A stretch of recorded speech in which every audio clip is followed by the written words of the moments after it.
लोक काय म्हणतील याचाही विचार आपणच करायचा नसतो.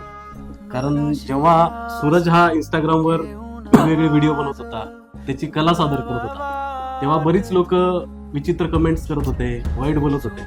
परंतु सूरजनी त्या कमेंट्स कधीच वाचल्या नाहीत किंवा पाहिल्या नाहीत. परंतु जेव्हा सूरज बिग बॉस मध्ये विजेता झाला तेव्हा त्याच लोकांनी सूरजला डोक्यावर घेतलं. आपल्याही सामाजिक जीवनामध्ये आपण जी काही कामं करतोय त्यामुळे लोक काय विचार करतील याचा विचार न करता आपण आपलं काम करत राहायचं. आणि जसा सूरज विजेता झाला तसं तुम्हीही एके दिवशी विजेता व्हाल याचं नक्कीच मला विश्वास आहे. बरोबर ना सूरज? बरोबर आहे दादा. दादा सांगतो ते बरोबर आहे. तुम्ही जिद्दीने काम करा, सारा शिका. साला शिकलं तर तुम्हाला अख्खं यश भेटते. मी शिकलो नाही पण तुम्ही खरंच शिका.